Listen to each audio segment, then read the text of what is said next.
Ada pasukan cyber yang menjadi ujung tombak operasi manipulasi sosial media. Pasukan cyber adalah aktor-aktor pihak pemerintah atau politik yang ditugaskan untuk memanipulasi.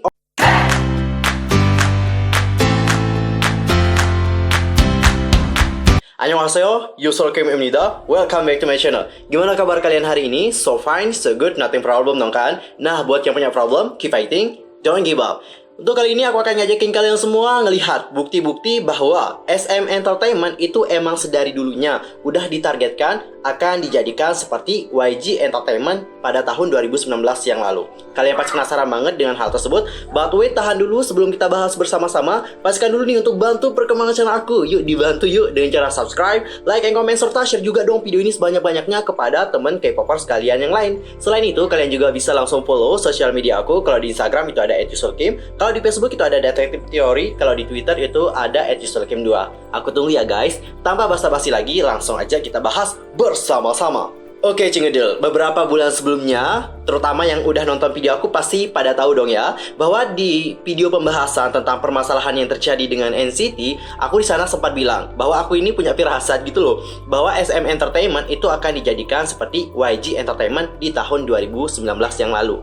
You know lah ya, apa yang terjadi dengan YG Entertainment di tahun 2019 itu adalah masa-masa terburuk buat YG Entertainment, karena saat itu banyak sekali permasalahan yang dialami oleh YG kepada artis-artisnya dan bahkan kepada pendiri sekaligus CEO dari YG Entertainment itu sendiri. Nah, khususnya untuk SM Entertainment, di tahun ini itu banyak sekali permasalahan-permasalahan yang cukup besar banget terjadi dengan artis-artis mereka. Terutama untuk NCT. Di tahun ini dapat kita bisa bilang bahwa NCT mengalami hal-hal yang sangat buruk banget. Banyak sekali hal-hal yang telah terjadi dengan mereka. Apa aja? Di sini aku akan ngajakin kalian flashback dan melihat permasalahan apa yang terjadi dengan NCT di tahun ini. Untuk pertama kita akan mulai dulu dari sang leader, yaitu Taeyong, yang mana kasus bullying dari Taeyong itu kembali diungkit nih guys. Dan bahkan berita tentang hal tersebut itu dimunculkan saat NCT akan segera melakukan comeback. Kalau nggak salah waktu itu yang akan melakukan comeback NCT Dream deh dengan Raiden. Tentu hal ini cukup aneh banget ya buat kita ya. Seolah-olah emang sengaja banget direncanakan akan dikeluarkan saat itu, sehingga membuat comeback NCT saat itu gagal guys. Dan baru-baru ini netizen telah menemukan berbagai kejanggalan atas kasus dari Taeyong. Apa aja kejanggalan yang ditemukan oleh netizen? Coba sekarang kita lihat bersama-sama. Kejanggalan pertama adalah kayaknya di sini menemukan adanya perbedaan antara berita yang disampaikan oleh wartawan dan juga informan atau orang yang mengunggah berita Taeyong.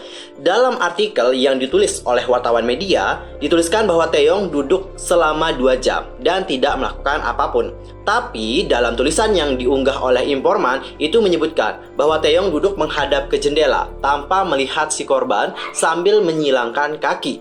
Hal ini tentu saja ngebuat K-Nets menjadi curiga karena hal tersebut sangat tidak masuk akal. Di mana Taeyong melakukan hal tersebut saat ia berada di gedung SM dan bersama dengan para staf dan juga manajer.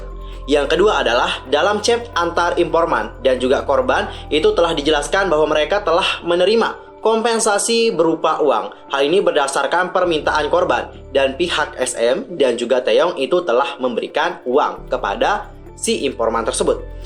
K-Nets juga di sini merasa curiga jika mereka memang telah menerima kompensasi dan memaafkan Taeyong. Terus kenapa mereka selalu menyebarkan kembali berita tentang pembulian Taeyong terlebih saat menjelang comeback? Seolah-olah kayak direncanakan gitu emang ya untuk ngebuat comeback dari NCT ini akan gagal gitu dengan rumor-rumor yang telah dibuat. Kecurigaan yang ketiga adalah dalam kolom komentar K-Nets itu menganggap bahwa hal yang dilakukan Taeyong tidak termasuk bullying. Hal ini dikarenakan Taeyong dan juga perempuan yang menjadi korban katanya tidak saling mengenal guys. Mereka hanya berada dalam satu sekolah yang sama. Pada saat itu Taeyong hanya melihat sebuah unggahan dan juga membuat komentar. Dilansir dari situs Fan, Taeyong diketahui membuat komentar dalam sebuah foto. Ia mengatakan hanya ada 10 orang dalam foto, tetapi seperti 13 orang. Komentar tersebut ditulis saat ia duduk di bangku SMP tahun kedua, tepatnya pada tahun 2009 yang lalu. Wow, solong banget ya. Dan di saat itu dia juga masih remaja, masih kelas 2 SMP kalau nggak salah ya.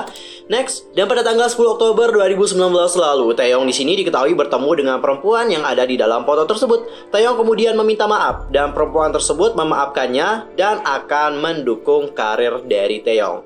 Nah, kalian udah melihat kan kejanggalan-kejanggalan yang ditemukan oleh Korean netizen atas kasus dari Taeyong. Kalau kalian sendiri, adakah dari kalian yang merasakan kejanggalan tersebut?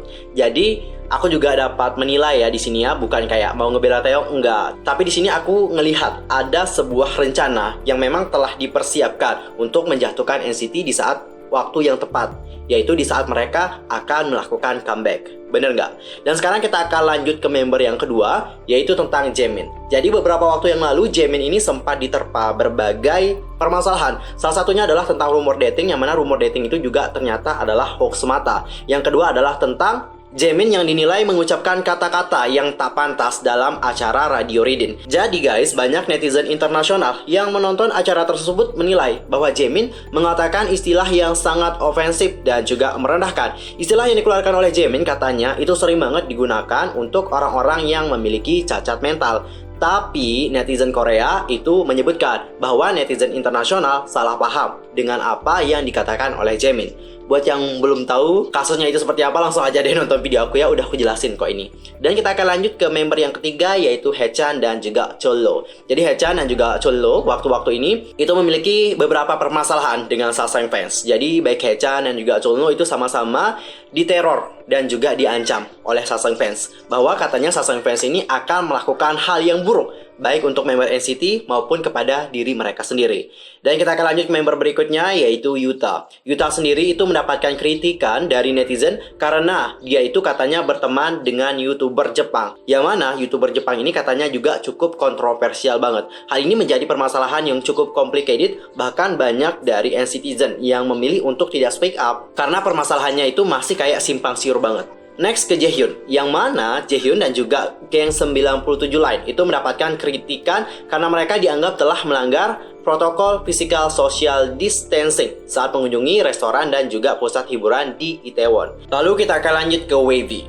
Seperti yang kalian tahu, pada tahun ini WayV itu telah comeback dengan merilis full album pertama mereka yang berjudul Awaken the World. Perilisan album tersebut pada awalnya nih guys direncanakan pada tanggal 9 Juni yang lalu. Tapi ada sesuatu hal yang ngebuat perilisan album tersebut mengalami penundaan. Hal itu dikarenakan kontroversi pada outfit yang dikenakan oleh dua membernya, yaitu Winwin dan juga Kun. Pada teaser foto, Winwin mengenakan jaket dengan pin kuning di bahunya. Pada pin tersebut terdapat tulisan dengan makna yang cukup kasar, yaitu fuck and cool job.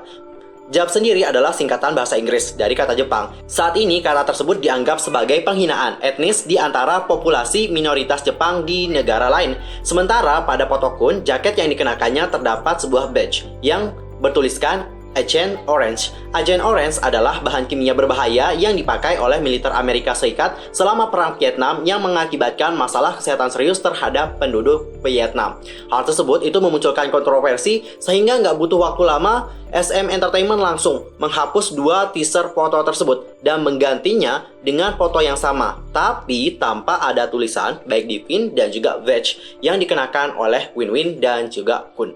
Lalu kita akan lanjut ke kontroversi yang baru-baru ini terjadi, yaitu tentang NCTU dengan lagu mereka yang berjudul Make a Wish. Hal itu terjadi saat mereka melakukan penampilan dengan lagu Make a Wish di Music Bank dan juga Inkigayo. Latar belakang panggung mereka terkesan sensitif nih guys karena berkaitan dengan agama Islam. Seperti yang diketahui, tema dari NCT memang itu kan temanya kayak Aladdin gitu ya, ke timur tengah-tengahan. Jadi ya kayak ada unsur-unsur seperti bangunan-bangunan yang sangat khas banget di Timur Tengah, dan bangunannya itu memang mirip sekali dengan masjid. Kalau untuk musik video itu sama sekali nggak ada pemrotesan, kalau aku lihat nggak ada sama sekali. Untuk musik videonya itu masih aman-aman aja. Tapi yang diproteskan oleh para penggemar atau yang dikritik nih oleh para penggemar adalah tentang latar yang mereka gunakan di Music Bank dan juga Inkigayo. Nah, melihat NCT yang mendapatkan kritikan, tentu para NCTzen nggak mau tinggal diam. Mereka pun melakukan protes terhadap Music Bank, Inkigayo dan juga pihak SM Entertainment atas kecerobohan mereka untuk memberikan latar tempat yang sensitif. Kesimpulannya adalah ini tuh emang tahun yang agak bad banget buat NCT, meskipun NCTzen juga senang ya, karena di tahun ini NCT 2020 itu telah comeback bersama dan merilis album bersama-sama kembali. Tapi benar-benar sih buat tahun ini NCTzen itu emang harus kuat karena NCT saat ini mendapatkan banyak sekali problem. Semoga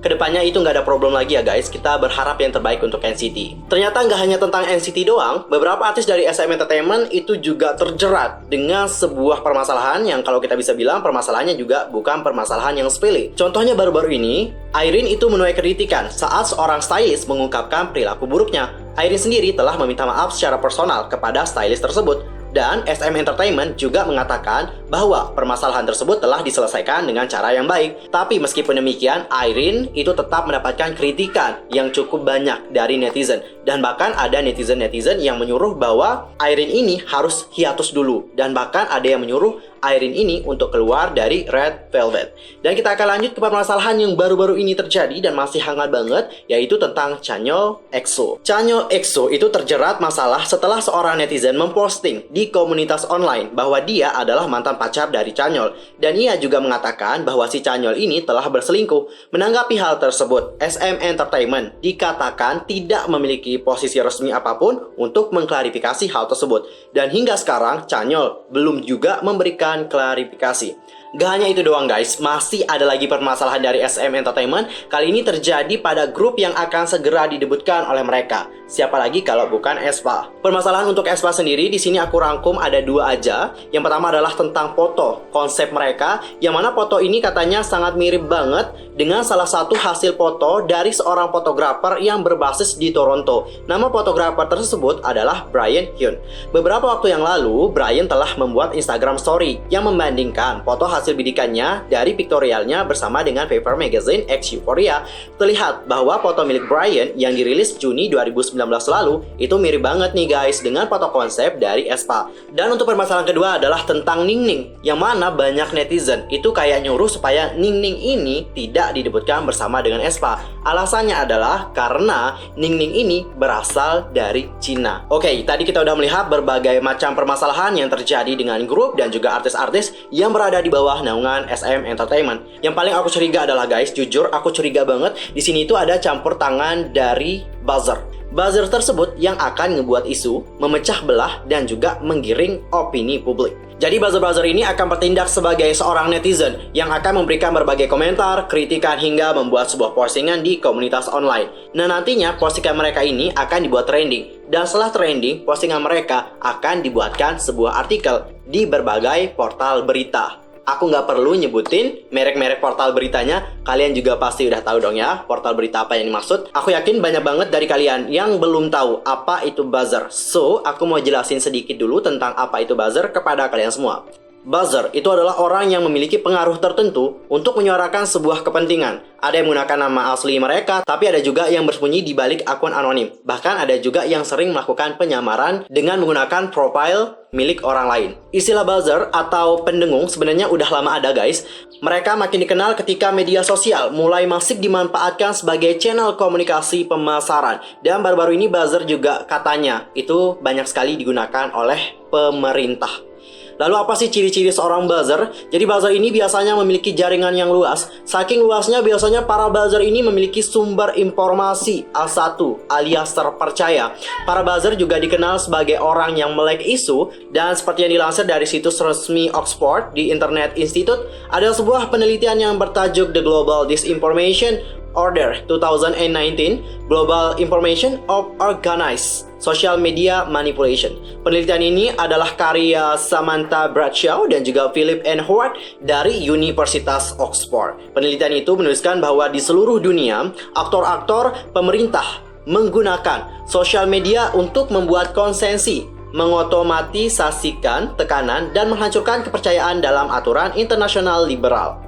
Ada pasukan cyber yang menjadi ujung tombak operasi manipulasi sosial media. Pasukan cyber adalah aktor-aktor pihak pemerintah atau politik yang ditugaskan untuk memanipulasi opini publik secara online atau daring.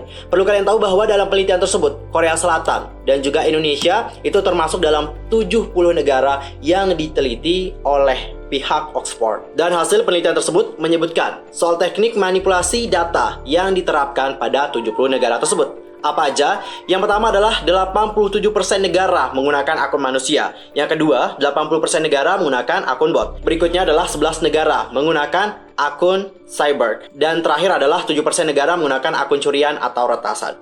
Dan berikut adalah temuan strategi manipulasi media sosial di 70 negara. 75% negara menggunakan disinformasi dan manipulasi media untuk menyesatkan publik. 68% negara menggunakan trolling yang disponsori negara untuk menyasar lawan politik, oposisi, dan jurnalis. 73% menguatkan pesan dan konten lewat penggunaan tagar. Nah sekarang gimana? Udah tahu kan apa yang dimaksud dengan buzzer? Jadi, gak heran dong kalau aku curiga bahwa di sini itu ada campur tangan buzzer. Yang mana buzzer-buzzer ini akan memunculkan sebuah isu-isu, menggiring opini publik, dan juga memberikan kritikan-kritikan. Nah, apa yang dilakukan oleh buzzer ini nanti akan dilirik oleh si pembuat berita atau artikel. Nanti mereka akan menyoroti apa yang dilakukan oleh buzzer dan akhirnya membuatlah sebuah artikel, dan artikel ini menjadi pusat perhatian di kalangan para netizen. Bukankah seperti itu? What I mean adalah untuk permasalahan yang terjadi dengan artis-artis SM Entertainment. Itu kan berasal dari sosial media. Kritikan-kritikan orang di sosial media. Dan juga postingan-postingan dari seorang OP yang mengaku sebagai ini dan itu. Meskipun hal itu mungkin benar, pasti ada tujuan khusus. Kenapa permasalahan ini tiba-tiba di-up ke sosial media? Adakah hal tersembunyi yang disembunyikan oleh mereka? Aku yakin kalian tahu dong apa yang disembunyikan oleh mereka. Tapi di sini aku nggak akan menyebutkan hal itu karena aku takut ini menurut aku hal yang sangat sensitif banget dan bukan ranah aku untuk menjelaskan hal tersebut kepada kalian semua. Di sini aku cuma menjelaskan tentang adanya kemungkinan buzzer untuk menggunakan artis-artis SM Entertainment yang sedang naik daun ini sebagai sasaran untuk mengalihkan perhatian publik. So buat kalian para SM Stan, tetap semangat fighting, lawan terus buzzer-buzzer yang memberikan kritikan pedas kepada artis-artis SM Entertainment. Mereka itu emang harus dibasmi sih. Tapi gajinya untuk buzzer ini banyak katanya guys, serius. Dan susah juga sih aku rasa untuk ngelawan buzzer. Oke, well, untuk video kali ini aku mohon maaf kalau ada kesalahan baik dalam ucapan, sikap, tindakan, dan sebagainya. Dan aku mohon maaf atas suara ayam yang mengganggu, I'm sorry banget. Kita ketemu di video berikutnya yang lebih menarik lagi. Kalau aku ada kesalahan, mungkin kalian bisa langsung koreksi dengan cara komen di kolom komentar. I'm Yusuf Kemamit, annyeong! 감사합니다, 친구들.